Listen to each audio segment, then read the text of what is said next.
खबरों की दुनिया में हर खबर है खास, लेकिन जो खबरें बढ़ाती हैं आपका हौसला और आपका विश्वास, ऐसी तमाम खबरों को देश भर से हम समेट कर लेकर आते हैं खास आपके लिए। नमस्कार, मैं हूं शहला निगार और आप देख रहे हैं हमारा ये विशेष कार्यक्रम गुड न्यूज़ जज्बा इंडिया का। यहाँ होती हैं आम लोगों की बहुत खास कहानियाँ। तो देर किस बात की है, चलिए शुरुआत करते हैं आज के इस विशेष प्रोग्राम की।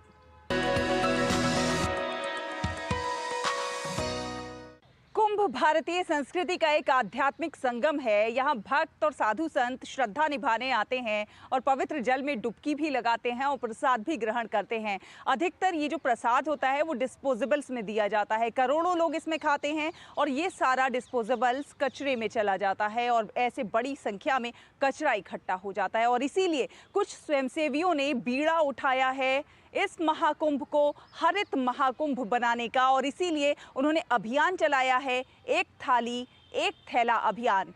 कैसे इसे हरित महाकुंभ बनाने का संकल्प लिया है आपको दिखाते हैं।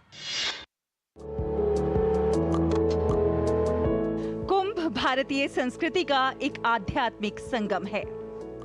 इस बार होने वाला कुंभ बहुत खास है। इनमें 45 करोड़ से भी ज्यादा श्रद्धालु शामिल होंगे। पर क्या आपको पता है कि हमें हर कुंभ से 1200 टन जितना कचरा प्रतिदिन मिलता है? तो इसीलिए शुरुआत हुई है एक शानदार प्रयास की, जिसमें आप अपने घर से एक थैला और एक थाली कुंभ दान कर उसे हरित बना सकते हैं और घर बैठे कुंभ का पुण्य प्राप्त कर सकते हैं। और इसीलिए पर्यावरण संरक्षण गतिविधि के अंतर्गत स्वयंसेवियों ने संकल्प लिया है आध्यात्मिक महासंगम महाकुंभ को हरित महाकुंभ बनाने का। पिछली बार पर्यावरण संरक्षण गतिविधि के नाते हम लोगों ने जब हरिद्वार में कुंभ हुआ था तो एक अभियान चलाया था कि वहाँ पर प्लास्टिक के दोने ना यूज हों। तो हमने देश के ऐसे जगह जहाँ पर कि वनवासी क्षेत्र हैं जहाँ से हमने पत्तलों के दोने और थालियाँ मंगवाई थी। वो प्रयोग काफ़ी सफल रहा और जो वेंडर्स थे वहाँ पर उन्होंने भी काफ़ी इसको सराहा। तो इस बार एक विचार आया कि हम अगर हर घर से भारत के एक कपड़े का थैला और एक स्टील की थाली वहाँ पर मंगवाएं तो क्या होगा कि हर घर की भागीदारी हो जाएगी। तो ये अभियान वहाँ पर से एक थैला एक थाली अभियान की शुरुआत हुई। ये है हरित कुंभ अभियान।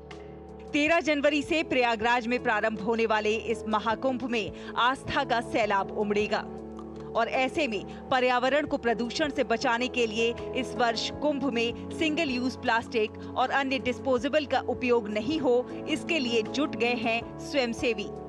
इसके लिए देश के प्रत्येक घर से एक भोजन थाली और एक कपड़े का थैला संग्रहित करके तीर्थयात्रियों को वितरित करने हेतु कुंभ भेजा जा रहा है। लगभग 15 लाख थैले और 15 लाख थालियां कुंभ भेजी जा रही हैं। प्लास्टिक मुक्त महाकुंभ अभियान से देश के लगभग सभी राज्यों से लोग जुड़ रहे हैं। महाकुंभ को प्लास्टिक मुक्त घोषित किया गया है। इसके तहत अखाड़ों और मेलों में आने वाली अन्य संस्थाओं, दुकानों पर प्लास्टिक के बर्तन और ग्लास आदि के स्थान पर पत्तल, दोना और कुल्हड़ आदि का उपयोग किया जाएगा। स्वच्छ कुंभ, सुरक्षित कुंभ और प्लास्टिक मुक्त कुंभ, और इसके लिए नगर निगम प्रयागराज ने जो प्रयास किए और किए जा रहे हैं, मैं जब से आया हूँ यही देख रहा हूँ। मुझे लगता है आज इसी की आवश्यकता है। ये अमेजिंग वर्क हो रहा है और ये पर्यावरण के लिए इतना बढ़िया काम करेगा जो समझ में आ रहा है। हमारी संस्कृति विश्व को सुख और शांति देने वाली है। ऐसे में घर घर से थाली और थैला यदि महाकुंभ में जाएगा तो पर्यावरण संरक्षण की दिशा में एक बड़ा योगदान होगा। दिल्ली से शहला निगार की रिपोर्ट, डीडी न्यूज। तो देखा आपने किस प्रकार से इन स्वयंसेवियों के ये जो प्रयास है ये पर्यावरण संरक्षण की दिशा में कारगर साबित हो सकते हैं। और भी बहुत सारे लोग हैं जो पर्यावरण संरक्षण की दिशा में काम कर रहे हैं, जल संरक्षण की दिशा में काम कर रहे हैं। आपको राजस्थान के सीकर जिले के विवेकानंद नवयुवक मंडल के कुछ युवाओं से मिलवाते हैं जिन्होंने बीड़ा उठाया है जल के संरक्षण का। ये लोग मजदूरी भी करते हैं खुद से और साथ ही साथ में आर्थिक सहयोग भी देते हैं। और इनके ये जो प्रयास हैं वो इतने रंग लाए हैं कि अब कुछ गांवों में जल स्तर ऊपर उठने लगा है। लोगों को पेयजल के समस्या से निजात मिली है।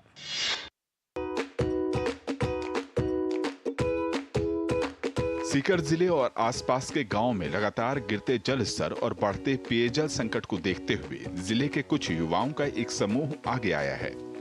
ये हैं सीकर जिले के हर्ष गांव के युवा, जो जल संरक्षण के लिए प्रयासरत हैं। करीब 50 युवाओं ने विवेकानंद नवयुवक मंडल के नाम से संगठन बनाया है और गांव में वाटर रिचार्ज पॉइंट यानी वाटर हार्वेस्टिंग सिस्टम तैयार करने शुरू किए हैं। युवाओं ने आर्थिक सहयोग देने के साथ ही स्वयं ही कारीगरी व मजदूरी की है ताकि अधिक पैसा खर्च ना हो। धीरे धीरे मेहनत रंग लाई और गांव का जल स्तर ऊपर आने लगा और गांव को पेयजल की समस्या से निजात मिली। हमारा क्षेत्र है उसमें वाटर लेवल जो है बहुत नीचे है और पूरा क्षेत्र ही वाटर की समस्या से जूझ रहा है। तो हमारी युवाओं की एक टीम थी, उसने पूरा बैठ के हम सामूहिक रूप से प्रयास किया। पूरे देशवासियों से निवेदन है कि अपन पानी निकाल ही रहे हैं तो उसको वापस संरक्षित करने के लिए, क्योंकि आने वाले समय में पानी की जो समस्या है बहुत बड़ी है और उसको अपन देखते हुए पानी को वापस संरक्षित करें और वाटर लेवल जो है बढ़ाने का प्रयास करें। और जो ये वाटर लेवल से हमारे गाँव में वापस जो जल स्तर था वो अभी टूट नहीं रहा है और बचा हुआ है। अब सारी परेशानी मिट गई, खड्डा कमाए पानी चले जावे और हमारे कोई परेशानी को नहीं है, व्यवस्था कर दी बढ़िया। इसके लिए गांव में सार्वजनिक व निजी करीब 40 वाटर हार्वेस्टिंग सिस्टम बनाए गए हैं। वर्तमान में गांव का भूमिगत जल स्तर मात्र 200 फीट पर है, जबकि अन्य गांव व सीकर शहर में यह 500 से 600 फीट से भी अधिक है। पिछले 7 साल में गांव का भूमिगत जल स्तर 10 फीट से अधिक ऊपर आया है। वहीं बारिश के पानी को सहेजने के कारण हर महीने लाखों लीटर पेयजल की बचत भी हो रही है। ये एक इसका निर्माण किया था हमने सब मिलके युवाओं ने, तो इससे बच्चे भी परेशान नहीं होते, अब आराम से चले जाते हैं और सारा पानी है जो गंदगी का वो सारा इसके अंदर इकट्ठा होके नीचे ज़मीन में उतर जाता है और इससे काफ़ी बीमारियां वगैरह वो भी कम होने लगी और गंदगी भी नहीं रहती है और ये मच्छर का उत्पादन ये भी नहीं होता अब और ये सारा जो गंदगी का पानी है ये सारे मतलब अंदर ज़मीन में चला जाता है। हमारे गांव के युवा लड़के ने बहुत ही अच्छा काम किया है जो पानी की लिए रिचार्ज बनाया है। रिचार्ज में एक तो माले की ढाणी मोड़ पे है प्रभु दयाल के खेत में, एक है हमारी सरकारी स्कूल में, एक शमशान घाट में। इतने रिचार्ज हमारे जल स्तर भी बहुत अच्छा ऊपर आया है और सबके लिए ही मैं तो धन्यवाद देता हूँ युवा मंडलों को, तो लड़कों को मेरे को। गांव के लोग इतने जागरूक हैं कि यहाँ हर घर में लोगों ने घरों की छत के पानी को सहेजने के लिए वाटर हार्वेस्टिंग सिस्टम बनाए हैं। इसके लिए इन्हें जमनालाल कनीराम बजाज ट्रस्ट का सहयोग मिला है, जिसका परिणाम यह है कि अब गांव के सूखे पड़े हैंडपंपों और कुओं में भी पानी आने लगा है। गुड न्यूज जज्बा के लिए सीकर से सुनील परमवाल की रिपोर्ट, डीडी न्यूज।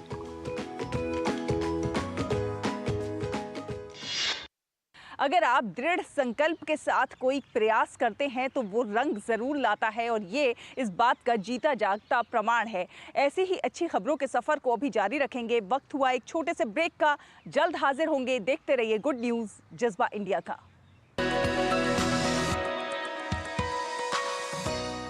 आपके घर के खाने में रेस्टोरेंट जैसा स्वाद ले आए MDH का शाही पनीर मसाला। पनीर को क्या मस्त बना डाला।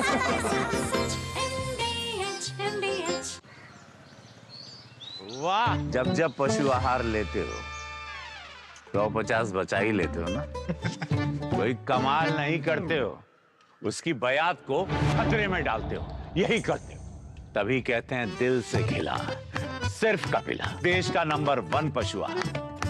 मुथूट फाइनेंस गोल्ड ओवरड्राफ्ट, ब्याज सिर्फ उतने ही दिन का भरिए जितने दिन पैसे इस्तेमाल कीजिए। आज ही कॉल कीजिए 1-800-313-1212। एक ऐसा तबका जो रिटायरमेंट के बारे में आज भी बिल्कुल नहीं सोचता, वो है औरतें। औरतें कमा के भी वल्नरेबल हैं। सो एनपीएस एक इक्वालिटी ला रहा है, हम सब एक बराबर प्लेटफॉर्म पे हैं। अपने बेहतर कल को सुनिश्चित करने के लिए एनपीएस जरूरी है। जब धरती चीर कर निकलता है लोहे का पत्थर और मिलता है मोंगिया के जोश से, फिर तपता है, पिघलता है और बनता है फौलाद। अब होता है सरिया सारी खूबियों के साथ। मोंगिया स्टील, मजबूत देश का मजबूत सरिया। गोल्डी मसाले के 100 ग्राम के स्पेशल पैक्स में फ्रेशनेस लॉक है। ऐसे गोल्डी मसाले जहां जाएं रिश्ते बनाएं। ब्रेक के बाद एक बार फिर आप सभी का बहुत बहुत स्वागत है। आप देख रहे हैं गुड न्यूज़ जज्बा इंडिया का। कहते हैं कि सीखने की कोई उम्र नहीं होती। इंसान जो है वो हर दिन हर समय कुछ ना कुछ नया ज़रूर सीखता रहता है और इसकी एक जीती जागती मिसाल आपको दिखाते हैं। आपको पंजाब के बठिंडा ज़िले के बल्लो गाँव लिए चलते हैं और यहाँ पर एक शानदार स्कूल चल रहा है। इस स्कूल का नाम है बेबे बापू स्कूल। जी हाँ, ये है दादा दादी नाना नानी का स्कूल जहाँ पर ये बुजुर्ग शिक्षा ले रहे हैं। बठिंडा जिले के बल्लो गांव का ये स्कूल जिसमें ये बुजुर्ग पढ़ना लिखना सीख रहे हैं। बेबे बापू स्कूल के नाम से मशहूर बल्लो गांव के निवासियों ने अनपढ़ बुजुर्गों को हस्ताक्षर कराने में सक्षम बनाने के लिए गांव में ये स्कूल खोला है। गांव की कुछ लड़कियों ने अपने गांव वालों के सहयोग से ये प्रण लिया है कि वे अपने गांव के बुजुर्गों को अंगूठा छाप नहीं रहने देंगे। स्कूल में पढ़ाने वाली राजविंदर कौर का कहना है कि बच्चों की शिक्षा पर तो सभी ध्यान देते हैं, लेकिन बुजुर्गों की शिक्षा पर कोई ध्यान नहीं देता और इसीलिए हमारे गांव में ये अनूठी पहल शुरू की गई है। ਜਿਹੜੇ ਬਜ਼ੁਰਗ ਨੇਗੇ ਪਿੰਡ ਦੇ ਬਜ਼ੁਰਗ ਅਨਪੜ੍ਹ ਕਹਿ ਸਕਦੇ ਆ ਜਿਨ੍ਹਾਂ ਨੂੰ ਮਤਲਬ ਅੰਗੂਠਾ ਛਾਪ ਵੀ ਕਹਿ ਦਿੰਦੇ ਹੈਗੇ, ਉਹਨਾਂ ਲਈ ਜਿਹੜਾ ਸਕੂਲ ਖੋਲ੍ਹਿਆ ਗਿਆ ਤਾਂ ਜੋ ਉਹ ਮਤਲਬ ਆਪਣੇ ਸਾਈਨ ਕਰਨੇ ਸਿੱਖ ਜਾਣ। ਨਾਲ ਨਾਲ ਉਹਨਾਂ ਨੂੰ ਇੱਥੇ ਗੁਰਮੁਖੀ ਪੜ੍ਹਾਈ ਜਾਂਦੀ ਹੈ ਤੇ ਉਹਨਾਂ ਨੂੰ ਗਿਣਤੀ ਦਾ ਗਿਆਨ ਦਿੱਤਾ ਜਾਂਦਾ ਹੈ। इस बेबे बापू स्कूल को चलाने वाली संस्था के सलाहकार भूपिंदर सिंह का कहना है कि जिन माता पिता ने हमें पढ़ना लिखना सिखाया वे खुद को अनपढ़ ना कहें, इसलिए हमने ये पहल की है। वहीं बुजुर्ग मानते हैं कि बेशक वो बचपन में कई कारणों से पढ़ाई नहीं कर सके, लेकिन अब सीख कर बहुत खुश हैं। मेरा नाम अमरजीत कौर है, उम्र 60 साल है। मैं इत्थे पढ़न आउंदी हाँ। इस संस्था का बहुत वधिया उपराला है। ਮੈਨੂੰ ਪੜ੍ਹਾਈ ਦਾ ਬਹੁਤ ਸ਼ੌਂਕ ਸੀ ਜੀ। ਮੈਨੂੰ ਗੁਰਮੀਤ ਕੌਰ ਨੇ ਦੱਸਿਆ ਕਿ ਇੱਥੇ ਲਾਇਬ੍ਰੇਰੀ 'ਚ ਪੜ੍ਹਾਈ ਚੱਲ ਰਹੀ ਹੈ। मैं अपना नाम पाउन सीख गई हाँ, अपना लाइब्रेरी जा रही हूँ। गांव बल्लो में बुजुर्गों को शिक्षा से जोड़ने के लिए शुरू किया गया ये प्रयास बेबे बापू स्कूल लोगों को यही संदेश दे रहा है कि अगर आप में कुछ करने का हौसला है और सीखने की ललक है तो आप कुछ भी कर सकते हैं। उस वक्त उम्र महज एक संख्या मात्र है। गुड न्यूज जज्बा इंडिया के लिए पंजाब के बठिंडा से रमाशंकर की रिपोर्ट, डीडी न्यूज। और अब बात नवीकरणीय ऊर्जा की। सौर और पवन ऊर्जा जो हैं ये अक्षय स्रोत तो हैं, लेकिन सूरज की रोशनी और हवा उपलब्ध ना होने पर ये तंत्र बेकार पड़ जाते हैं। ऐसे में आईआईटी मद्रास के रिसर्च पार्क ने एक ऐसा नवाचार किया है जिससे अक्षय ऊर्जा का बड़े पैमाने पर भंडारण किया जा सकता है और अक्षय ऊर्जा हर समय उपलब्ध हो सकती है। सौर ऊर्जा सर्वसुलभ बिजली का स्रोत है। बड़े पैमाने पर बिजली का उत्पादन सूरज की रोशनी से होने भी लगा है, लेकिन अगर आसमान में बादल हों तो ये सौर पैनल बिजली का उत्पादन नहीं कर पाएंगे। रात में सूरज नहीं होगा तब तो बिजली भी नहीं होगी। लेकिन आईआईटी मद्रास के रिसर्च पार्क से जुड़े वैज्ञानिकों ने इसका हल निकाल लिया है। सौर ऊर्जा को बैटरी में संग्रहित करने का विकल्प यहाँ तैयार हो गया है। इस कंटेनर में रखी बैटरियों में 1 मेगावाट आवर बिजली इकट्ठा है। इसमें सौर पैनलों या पवन ऊर्जा से मिली बिजली को स्टोर किया जाता है और हवा न चलने और सूरज की रोशनी उपलब्ध न रहने की स्थिति में ये बैटरियां 4 घंटे तक का बैकअप दे सकती हैं। इसकी खूबियों के बारे में बताते हुए रिसर्च पार्क के वैज्ञानिक प्रोफेसर कौशल झा ने कहा कि अभी ये पायलट प्रोजेक्ट है और इसकी क्षमता कई गुना बढ़ाई जा सकती है। This is 1 megawatt hour at 720 volt nominal. If you look upon the range, it goes from 600 volt to 900 volt, and right now connected with a watt converter. So that means we can do 3x3, 3x4 charge and discharge rate, and that's the most economical solution for energy storage system. And later this year or early next year, we are planning to put another 3 megawatt hour in the same container, but that would be on slightly higher voltage at 1100 volt. यहाँ के वैज्ञानिकों का दावा है कि परिसर में बिजली स्टोर करने का ये एक सुगम समाधान है। From night 12 o'clock, as soon as you have gone to the 2 days, we have consumed till now is around 48 megawatt hour. Okay. This whole research park consumption is this one. Now in that, what we have till now is 70.68% is from the renewable. अब इस container में store बिजली परिसर की अक्षय ऊर्जा की जरूरत 90% तक पूरी कर रही है। दुनिया का तापमान बढ़ रहा है, इसे हम क्लाइमेट चेंज के नाम से जानते हैं। इस ग्लोबल वार्मिंग का ठीकरा हम जीवाश्म ईंधन पर थोपते हैं। जीवाश्म ईंधन यानी कोयला और पेट्रोलियम पदार्थ जिनसे बिजली बनती है और वाहन चलते हैं। अगर हमें सौर तथा पवन ऊर्जा निरंतर मिले तो हमें जीवाश्म ईंधन का एक विकल्प मिलेगा और हमें 100% नवीकरणीय ऊर्जा की ओर बढ़ने में मदद मिलेगी। ब्यूरो रिपोर्ट, दूरदर्शन समाचार, पटना। तो है ना ये नवाचार अपने आप में बहुत खास। वक्त एक और छोटे से ब्रेक का हुआ है, जल्द हाजिर होंगे। आप देखते रहिए गुड न्यूज जज्बा इंडिया का।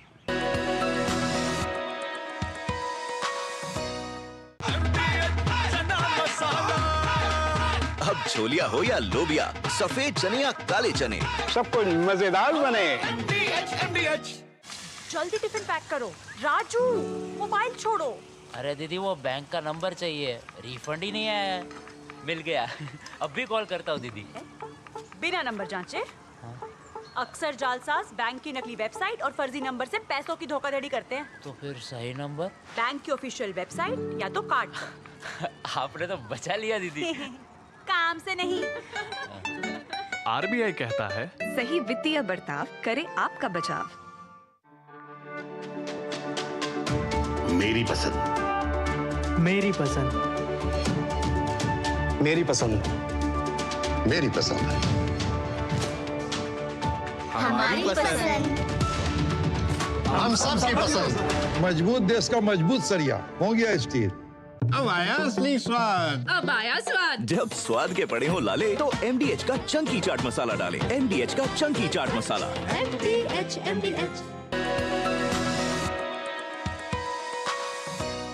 ब्रेक के बाद एक बार फिर आप सभी का बहुत बहुत स्वागत है। आप देख रहे हैं गुड न्यूज जज्बा इंडिया का और अब आपको मिलवाते हैं हिमाचल प्रदेश के सिरमौर जिले की कुछ महिलाओं से जो वानगी प्रस्तुत कर रही हैं महिला सशक्तिकरण की, आर्थिक सशक्तिकरण की।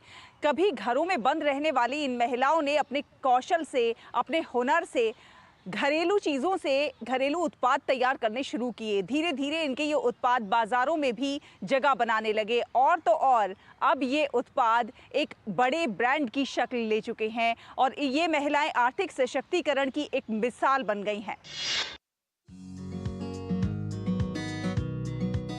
ये हैं हिमाचल प्रदेश के सिरमौर जिले की महिलाएं जो स्वयं सहायता समूह के माध्यम से आर्थिक सशक्तिकरण की मिसाल पेश कर रही हैं।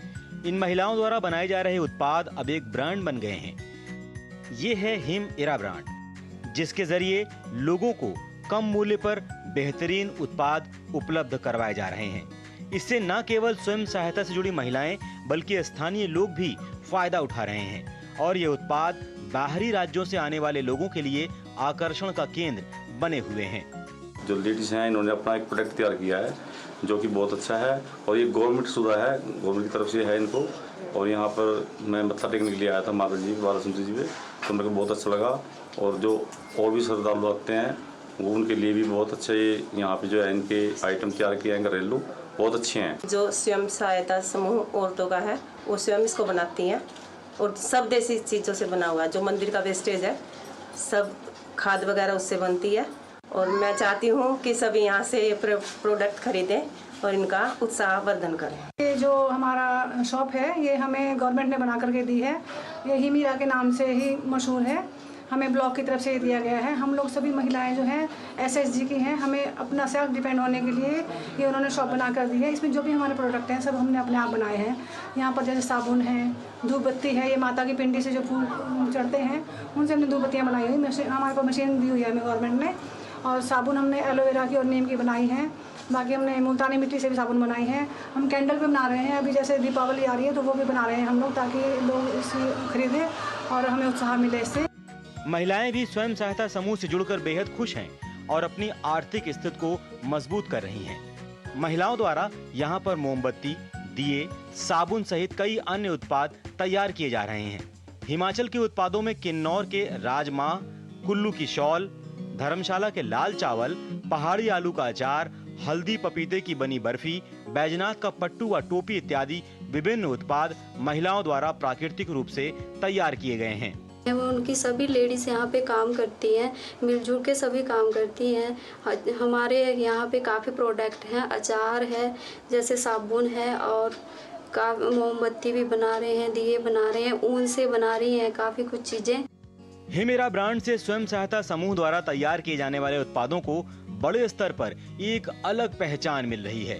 खास बात यह है कि ये उत्पाद घरों पर ही तैयार किए गए हैं, जो प्राकृतिक और पौष्टिक भी हैं। दुकानों और साप्ताहिक बाजारों में महिला मंडलों द्वारा तैयार इन उत्पादों की खूब मांग है। निश्चित तौर पर हिमाचल प्रदेश को अब हिमेरा के तहत बाजार उपलब्ध हो रहा है और महिलाएं आत्मनिर्भर बन रही हैं।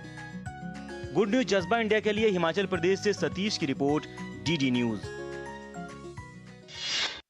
तो देखा आपने इन अनसुने नायकों को, इन अनसंग हीरोज को। कितने सारे अनसुने नायक हमारे देश में मौजूद हैं जो देश के विकास के लिए काम कर रहे हैं, समाज के उत्थान के लिए प्रयास कर रहे हैं। कोई किसी के लिए मदद के हाथ आगे बढ़ा रहा है तो कोई नए नवाचार कर रहा है। हमारी कोशिश इस प्रोग्राम के जरिए ऐसे अनसुने नायकों से आपको रूबरू कराने की होती है। उम्मीद है आप सबको हमारा ये प्रोग्राम पसंद आया होगा। आपसे भी अपील करते हैं कि आप भी कुछ ना कुछ अच्छा करते रहिए, खास करते रहिए, देश और समाज के विकास में अपना योगदान जरूर दीजिए। अगले हफ्ते फिर होगी आपसे मुलाकात कुछ और अच्छी कहानियों के साथ। तब तक के लिए हमारी पूरी टीम को दीजिए अनुमति। नमस्कार।